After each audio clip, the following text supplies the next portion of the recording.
Listen closely. The first truth I will give you is a theft. History has been robbed of its loudest alarms.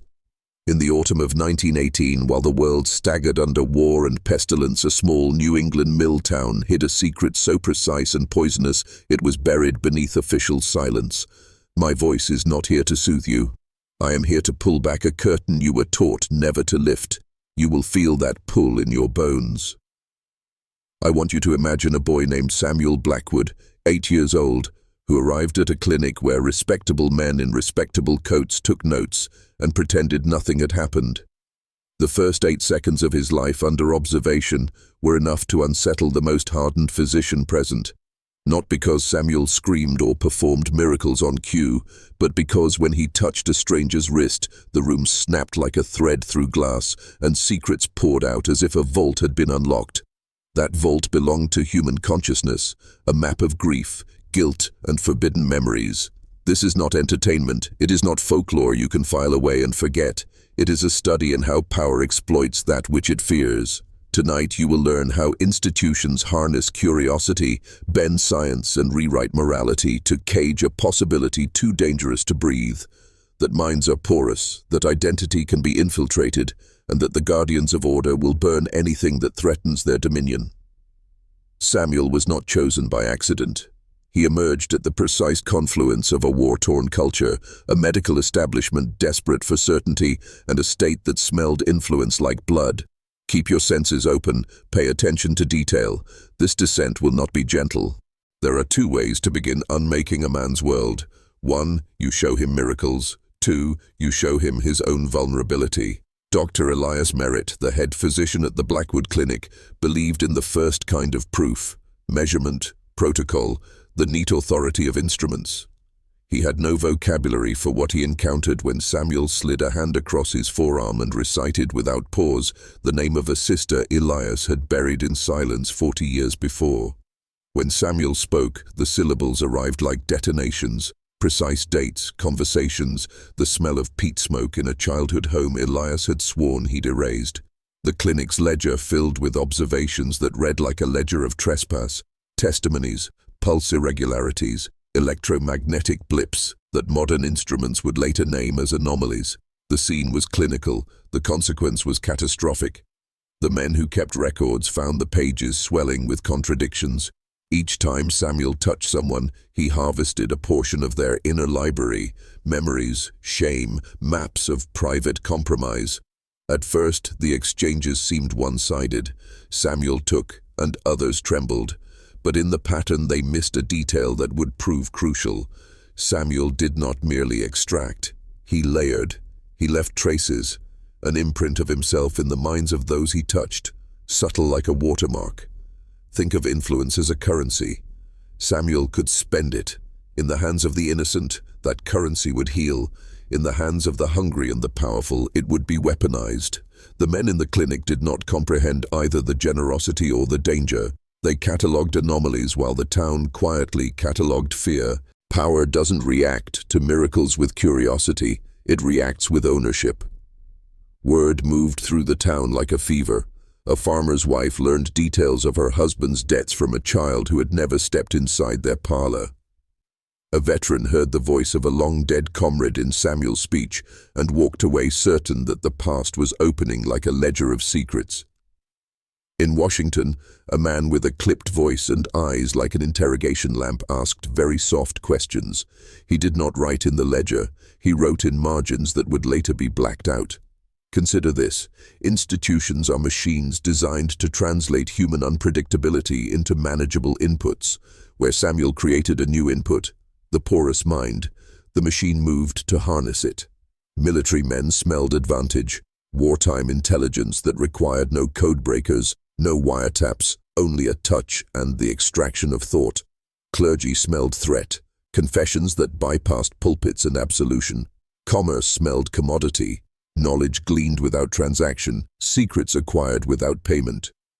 The early experiments were gentler than the men who watched them. Dr. Merritt tried to regulate Samuel's sessions, to build boundaries, sealed envelopes, independent witnesses, and instruments that hummed with false certainty. Samuel obeyed. He learned to modulate, to spare certain corners of a consciousness and pluck others with scalpel precision. But there was something else, a hunger that mirrored a pattern you already know. When an ability is rare, men with funds, badges, or robes will attempt to define it in ways that turn human possibility into public property. And once property is declared, rights and mercy become negotiable. You must understand how narratives are sterilized. The clinic produced reports that read like sanitized history, charts, percentages, cross-checked testimonies. These pages would make tidy appendices for later denials, but within the human interactions, the trembling hands, the way neighbors averted their eyes, a more dangerous story was being written, of consent eroded, of curiosity weaponized, of a child becoming an industry. Samuel's abilities, at first a curiosity, became a taxonomy of access. He could list the names of men who had embezzled, names of lovers kept behind parish doors, the map of corrupt land deals hidden beneath polite conversation at town meetings. The town called him a prodigy, the state called him an asset, the market called him an opportunity. None called him a child. Notice the pattern. Institutions substitute labels for souls. They assign utility and remove agency. Meanwhile, Samuel, too young to frame his own reality with the language of law, learned through trial and error the contours of his power and the profoundly dangerous joy of influence. There are photos of this period. You won't find them in textbooks. Grainy portraits where a boy stares past the camera with the exhausted self-possession of someone who knows too much for his years. The eyes that once held wonder begin to hold calculation. Does that alarm you? It should. The next step in any such story is always the same. Extraction turns into control. Control is procedural. You may not see men in uniforms forcing a child into a machine, but you will see 1,000 administrative gestures that amount to the same thing. Samuel was moved into routines, sessions scheduled at times when oversight was minimal, tests designed to erode spontaneity, and a regimen of isolation disguised as protection. He was given mentors who used phrases like, "temper this gift," and "bring it under study." Those phrases, remember them, are the incantations of institutional capture. They sound noble, but their function is to domesticate an anomaly into a predictable resource. Samuel, in his clarity, recognized patterns that those around him refused to name. The pattern of erasure. When a group decides that a phenomenon must fit its models, those who do not fit are edited out of the narrative. If you had been there, you would have seen the compromises. Clinicians sharing trophies of confirmation with government agents, pastors offering moral frameworks to justify surveillance, businessmen proposing commercial models for thought harvesting. In private, the same men would whisper about useful oversight. To hear that in 1918 is to hear the genesis of modern control techniques, data extraction, psychographic mapping, emotional manipulation. The boys' influence became a blueprint. They would not call it that. They called it research. But underneath the language, a far older ethic reasserted itself. Conquer what you fear, monetize what you can, and erase the rest. Here comes a truth that will sit heavy in your chest. Samuel's gift changed the men who studied him. They were not merely observers, they were altered. The scientist who prided himself on skepticism began to dream in the syntax of influence, recalling patient details Samuel had named and feeling a strange proprietorship over them. That is the first sign of contamination. When the observer becomes participant, the experiments started to reverse outcomes. Men left the clinic carrying fragments of other people's lives, unaware they had been marked. This is the beginning of institutional contagion. The protocols designed to contain Samuel instead became vectors for spreading an ethic of manipulation. A minister who had once counseled compassion began to recommend controlled exposures to correct parishioners' recalcitrant tendencies. A banker considered using a session to recover the truth about a debtor who had been misplaced. Each small moral compromise created a lattice that normalized the next, and the next, until the town was no longer merely rattled, it was recalibrated. Remember this pattern. Small betrayals of ethics always precede epical betrayals of liberty. Samuel, who had been taught to name what he felt, watched as his ability to observe was repurposed into a tool for shaping outcomes. He could not speak the word weaponize, The world learned the method for him. Most narratives of extraordinary phenomena settle at spectacle. Ours must go deeper. There is a structural cruelty in how institutions bend exceptional people into their frameworks. Samuel's sessions moved from medicine to governance. A discreet delegation arrived under the cloak of wartime necessity and asked not for demonstrations but for protocols. How to reproduce access, how to codify influence, how to shield operators from moral qualms. Their arguments were pragmatic. In wartime, efficiency is mercy. But efficiency, when applied to inner life, is cruelty disguised as salvation. You must ask yourself, what would you trade to secure certainty? Security for privacy, victory for consent. The men who reached for Samuel's talent were not monsters in the Gothic sense. They were pragmatic agents who saw human beings as data points. They engineered consent through scarcity. Only a handful of controlled sessions, only select citizens allowed exposure, the rest kept ignorant. This is how systems create compliance, not by brute force, but by making the outcomes seem rare and therefore precious. The very rarity sanctifies appropriation. And the boy at the center of it, he learned language that would later be used to justify the machine. He was taught how to couch influence as assistance, how to describe interference as clarification. That linguistic trick is crucial. If you control language, you control the moral geometry of an action. The men taught him the words they needed to sleep at night. There are moments when a single session shifts the axis of an entire moral calculus. One winter night, Samuel touched a man named Walter Grimes, a well-liked foreman who carried a private ledger of bribes and favors that maintained his comfortable silence. After the session, Walter left the clinic pale, his gait unsteady, the ledger burning in his mind like a brand. He would later confess, in private, that he could no longer stomach the arrangements that allowed him to profit while men died in mills. He attempted to rectify what he could, but Samuel's intervention created more than conscience. It created ripple effects. Men who had been willing to live with their compromises suddenly found themselves unable to abide them. Some chose repentance, quietly redirecting funds or revealing contracts.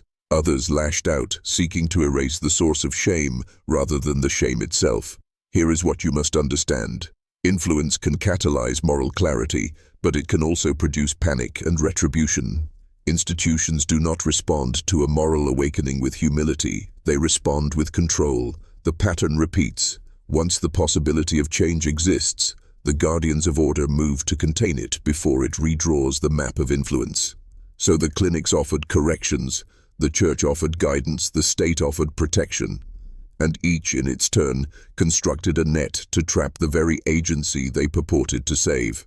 Half the transformation you will witness occurs in the seamlessness of small technical moves. Instruments were adjusted, sessions were timed to optimal electromagnetic conditions.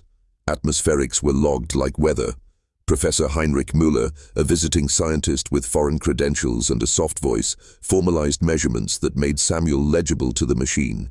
He described fluctuating fields as if they were radio signals, and in doing so, he translated a human phenomenon into engineering. That translation was a coup. Once you can measure a thing, you can reproduce and refine it. Once you can reproduce it, you can industrialize it.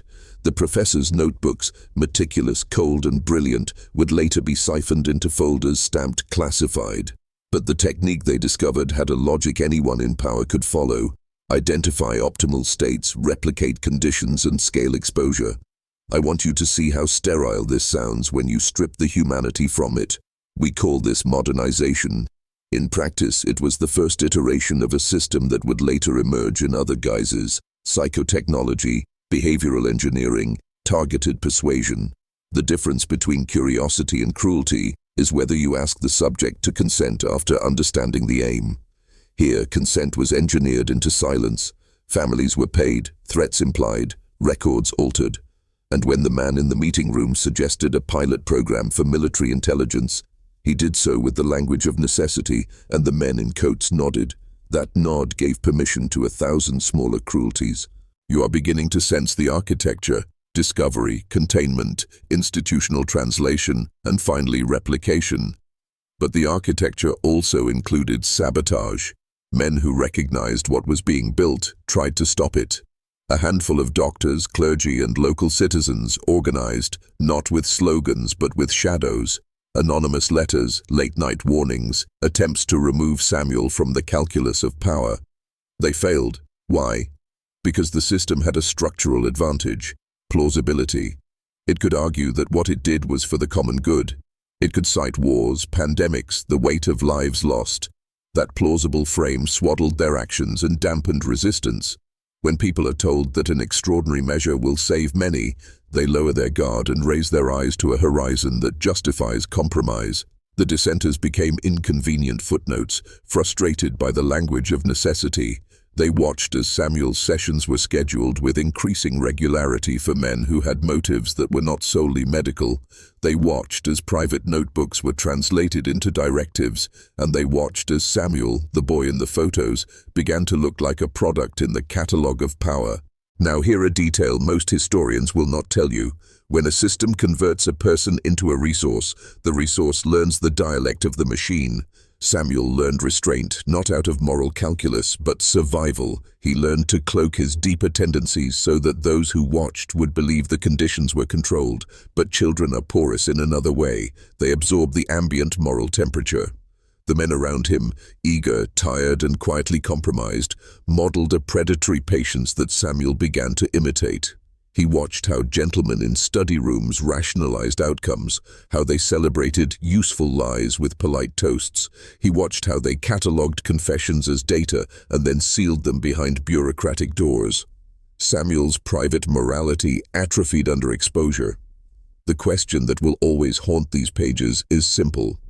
Can a child raised in a controlled environment retain the capacity to judge when the control is criminal? The record is ambiguous because the recorders had motives to obscure it. What we know is this: by the time Samuel was 10, he had learned to aim influence with the precision of a surgeon and the discretion of a spy. That combination made him valuable and dangerous. If you follow patterns long enough, you will see their iterations across decades. The techniques refined in Blackwood's clinic were later vaporized into other structures with cleaner faces: academic programs, government projects, corporate persuasion systems. The same logic repeated: measure, model, compel, under new brand names. But the moral core remained unchanged. When knowledge becomes power, without corresponding accountability, it metastasizes into manipulation. Samuel's role in that origin story is not merely historical, it is archetypal. He stands at the fork where wonder becomes property. The men who engineered protocols considered themselves innovators. They framed the boy's abilities as a frontier for humanity.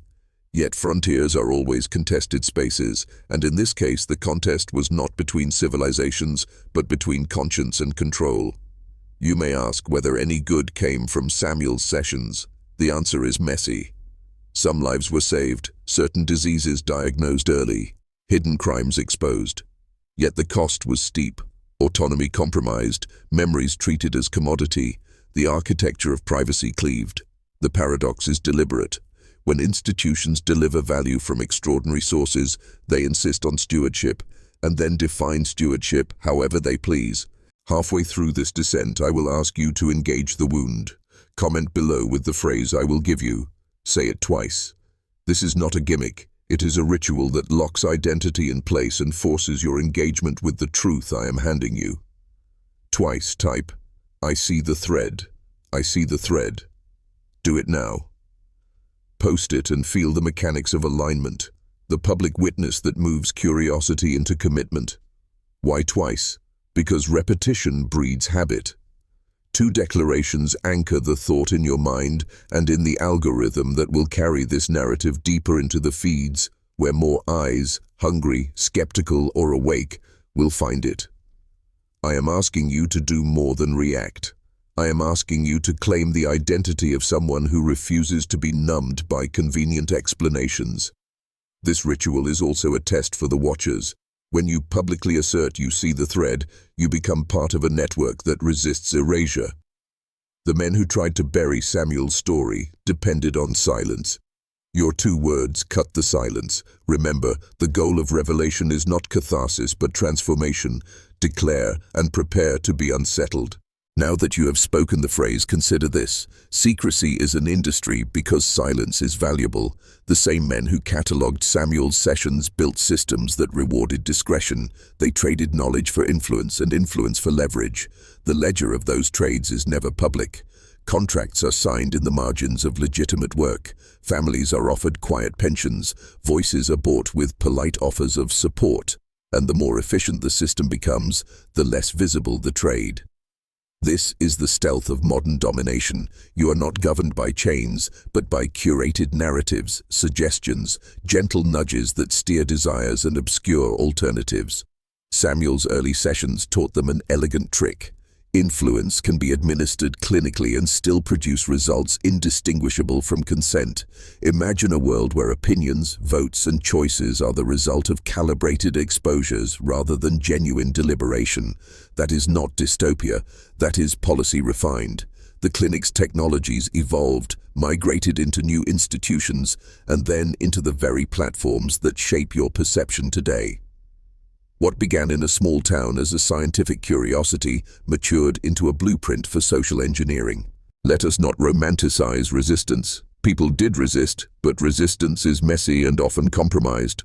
A pastor who once counseled against manipulation later accepted a grant to study ethical uses of influence. A scientist who decried the weaponization of the mind later wrote memos arguing for controlled application in national security. These compromises are the salt in the wound. Each concession legitimized the next, and legitimacy became the currency of expansion. You must understand how reputations are repurposed. Good names were attached to bad methods to smooth public acceptance. The rhetoric shifted from "we must protect" to "we must perfect." Perfection requires models. Models require data. Data requires people. People were reclassified as subjects. That reclassification is the quietest violence of all because it operates under the banner of improvement. Samuel watched this language slip over the world and, if anything, grew more precise in his understanding of how influence becomes institutional. He stopped believing in the purity of interventions and began to see everything in terms of effect and counter-effect.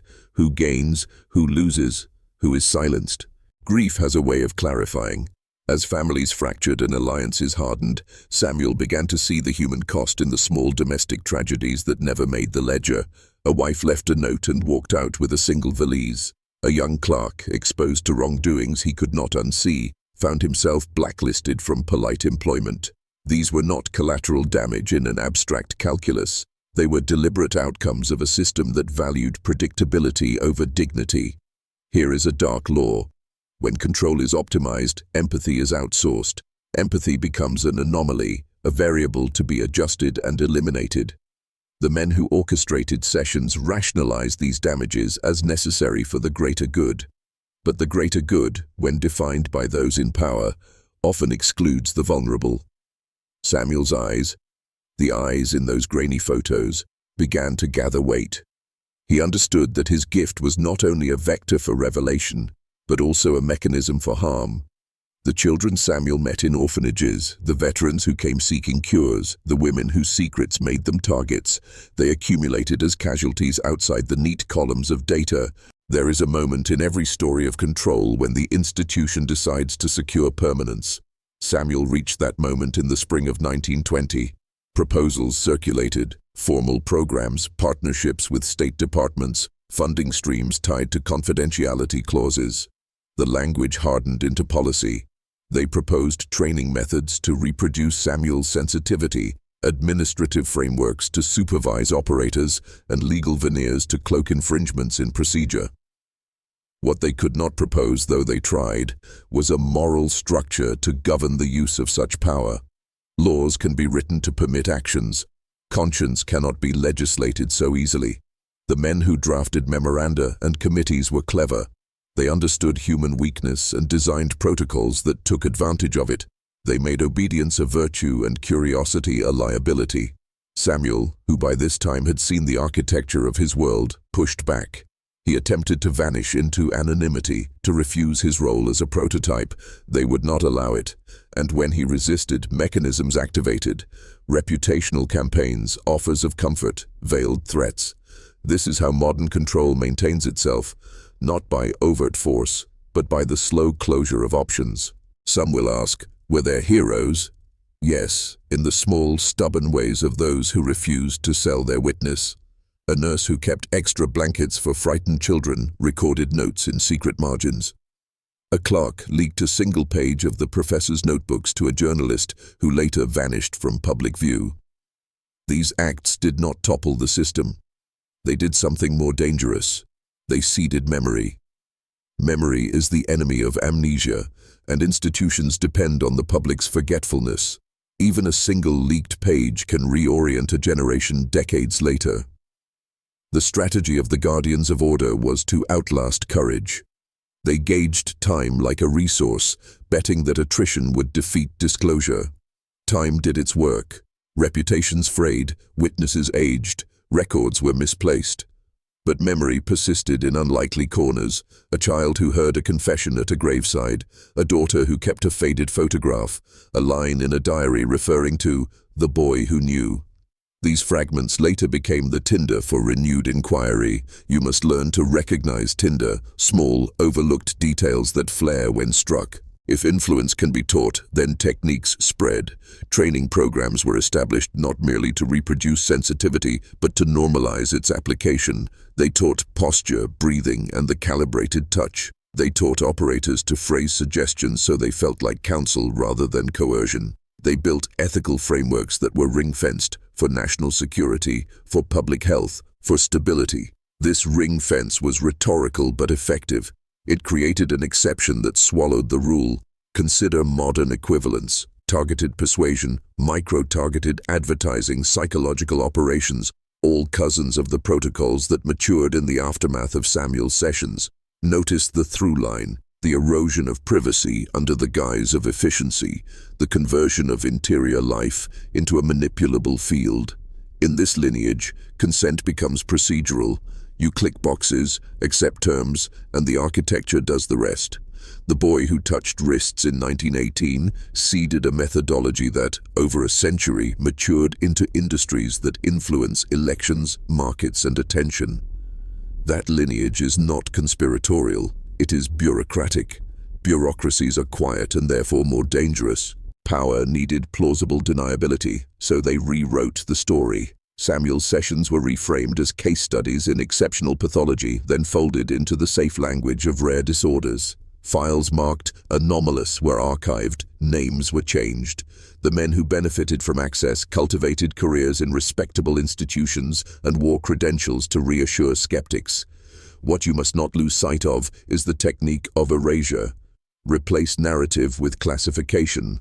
Drown memory in technical terms. When something is labeled clinical, it becomes less human. When it is labeled classified, it becomes invisible.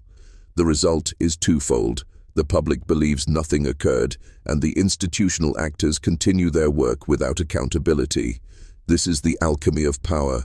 Transform anything into something bureaucratic, and it loses moral weight. Samuel became an archival footnote. The men who curated the records breathed easier. But when you scratch the surface, you find fissures: a misfiled letter, an off-the-record exchange recorded by a conscientious clerk, a child's drawing kept in a shoebox. Those fissures are the points where truth leaks. Now we approach the most dangerous territory: the ethics of awakening. If you learn to see the thread, what then? Do you become a conspirator in revelation, exposing the seams and inviting retribution? Or do you internalize the knowledge and let it harden you into a cynic who accepts manipulation as inevitable? There is no neutral ground. Knowledge changes you by changing the options you consider permissible. Samuel's final act, the one they tried to scrub from the record, was an attempt at reparation. He organized a small circle of people he trusted and taught them an alternative: how to shield inner life rather than exploit it. They practiced rituals of refusal, deliberate silences, agreed codes, and communal protections. It was subversive in its simplicity. To refuse became an art form, but the circle could only do so much. The system had outsized resources. The men with institutional backing could always replicate and outscale. This is the essential asymmetry. Centralized power can industrialize influence. Decentralized resistance operates in whisper and trust. Your choice, when you see the thread, is whether you will be content with whisper or whether you will risk amplification. History is not an archive of facts alone, it is a ledger of choices. The actors who shaped Samuel's story selected options that prioritized control over consent. They built architectures that outlived them. You, sitting here now, inherit their legacy, technologies that can model your behavior, institutions that can exploit your blind spots, a cultural apparatus that harnesses anxiety to normalize intrusion. But this inheritance also includes the possibility, if influence can be engineered, it can also be redirected. The protocols that taught agents to extract can be repurposed to shield. Behavioral engineering can be inverted to fortify privacy. The question is not whether power exists, it does, but whether those who understand its mechanisms will use that understanding to guard or to dominate. Samuel's life offers a bifurcation. He was both product and prophet, a cautionary example of what happens when wonder meets appetite, and a reminder that small acts of refusal accumulate. Do not expect neat moral closure. History rarely offers it. The men who profited from Samuel's sessions died with honors, their names attached to endowments and buildings. Some of the dissenters faded into anonymity. The leaked pages we treasure came without context and require translation, but in the debris, there are lessons you can apply. First, pay attention to language. When extraordinary interventions are framed as, for the public good, ask who's good and at what cost. Second, watch processes, not personalities. Systems endure beyond the lifespan of any actor. Change the process and you change outcomes. Third, cultivate public memory. Leakage is imperfect, but preservation is powerful. When a story is kept alive by a community, it resists being sterilized. Samuel's final request to those who listened was not a headline but a practice. Teach your children to name what they feel, to protect interior life as a sovereign domain. That is a radical act in a world that treats interiority as a resource. There is a danger in romanticizing the past as uniquely corrupt. The trajectories that began in that mill town continue today in subtler forms. The instruments are different algorithms instead of galvanometers and data sets instead of ledgers. But the logic repeats: measure, model, modify. That pattern offers an operational lesson for anyone seeking self-mastery. Guard your attention, guard your consent, and guard the sanctity of your inner life. Self-mastery in this context is not about dominance over others, it is about sovereignty over what you allow to inhabit your mind. Samuel's tragedy was not merely that he was used, it was that he learnt to treat interior life as something to be deployed. Your task, if you choose it, is to see the thread and then refuse to be woven into another's design. Learn the language of influence so you can recognize it. Teach your circle the practices that create a psychological shield, redundancy of testimony, shared memory keepers, rules of exposure. There is no single remedy, but there are robust defenses that, when practiced collectively, make exploitation costly. This is the final ledger entry, but not the end of the effect. Samuel Blackwood's name is not a myth to be fetishized. It is a warning and a manual. He shows us how wonder becomes machinery when institutions prioritize control, how secrecy becomes an industry, and how a single boy's gift can ripple into systems that shape nations. You now hold a map of that descent. Use it. The people who built the machine relied on silence, plausible necessity, and bureaucratic alchemy. Break one of those pillars and you begin to dismantle the rest. Keep your memory alive, speak in public when necessary, and protect the interior life you alone inhabit. If you are a man who seeks self-mastery, remember this: mastery begins with sovereignty, the refusal to allow your attention, your choices, and your identity to be engineered without your knowledge. Samuel's story is a caution and a call. To see the thread, to name it, to refuse its shroud. You made a promise when you typed those 2 lines. Hold to it. Keep watching, keep asking, and never let a system tell you that your inner life is theirs to manage.